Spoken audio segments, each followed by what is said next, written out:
सीधी तरह से इंटेलिजेंस का फेलियर है, दिल्ली पुलिस का फेलियर है।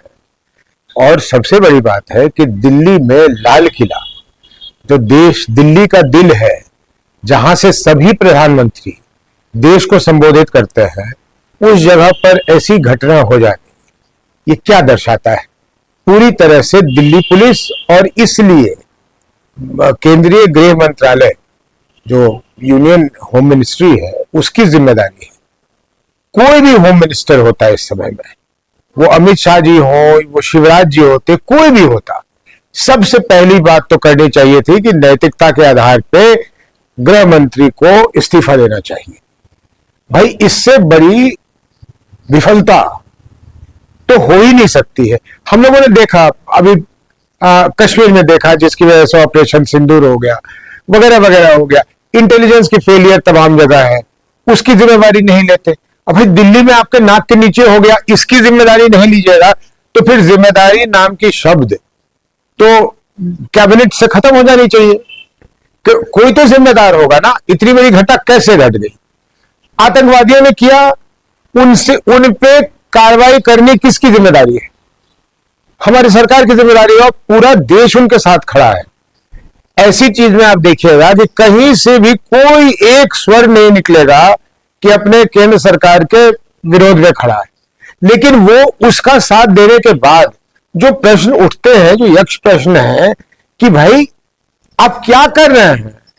एक दिन पहले विस्फोट हुआ है, सॉरी, एक दिन पहले चुनाव से नहीं, उससे एक दिन पहले, विस्फोट से एक दिन पहले इतनी बड़ी मात्रा में ये एक्सप्लोसिव पकड़े गए हैं पंजाब, दिल्ली में, फरीदाबाद में। तो फरीदाबाद तो दिल्ली होके गया होगा, हम लोगों का ऐसा मानना है। तो चलिए, आपने पकड़ लिया। एक तो ये विचित्र बात है कि ठीक चुनाव के पहले आपको मिल गया, चलिए आपने बहुत अच्छा किया, बहुत पकड़ लिया। तो जब पकड़ लिया तो वो क्या करने लायक थे? कोई दिवाली मनाने तो आए नहीं थे, वो तो कोई ना कोई आतंकवादी हमला ही करने आए होंगे, कोई ना कोई ऐसी उनकी ये होगी। तो फिर आपने इस 24 घंटे 36 घंटे में दिल्ली में क्या किया कि सुरक्षा कवच आपका नहीं चला? और तब अब ये कहना कि ये जिम्मेवार, वो जिम्मेदार, ये जिम्मेदार, भाई सब जिम्मेदार है, आप पकड़िए सबको। प्रधानमंत्री जी देश में नहीं है, हमारे बाहर, प्रधानमंत्री जी बाहर चले गए हैं। लोग बाहर जो रहते हैं वो चले आते हैं।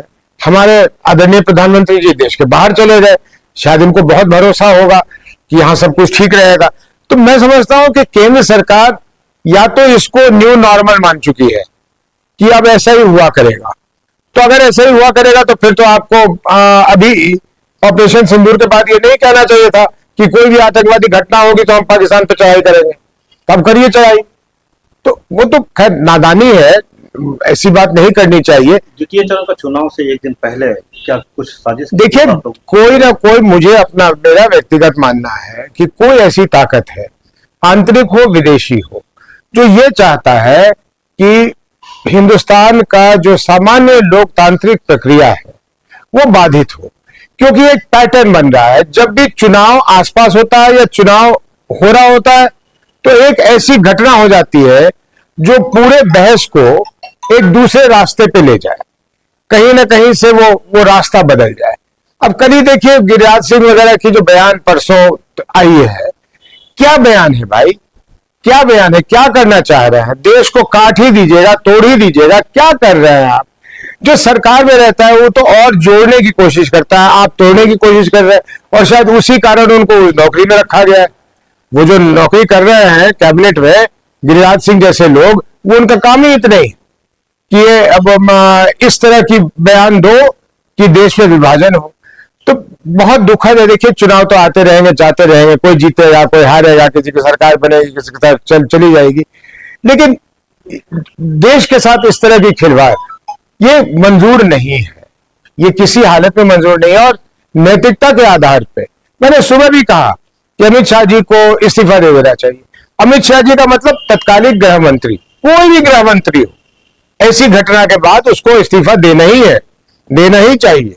अगर लाल बहादुर शास्त्री जी और माधवराव सिंधिया जी ट्रेन और प्लेन के हादसे की वजह से इस्तीफा दे देते हैं, तो इतनी बड़ी दुर्घटना, इतनी बड़ी त्रासदी जिसमें 10 लोग बेचारे मारे चले गए बेकसूर, और कह रहे हैं कि अब कह रहे हैं कि ये 3 घंटे से बैठा हुआ था लाल किला में वो पार्किंग में।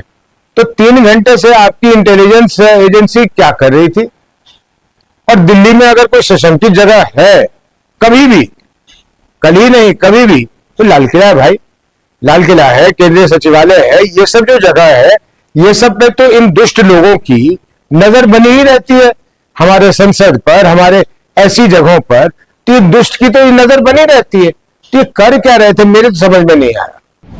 Co-presented by Vimal LIG, Bolo Zuba Kesari, co-powered by Sensodyne, in association with V-Guard Water Heater.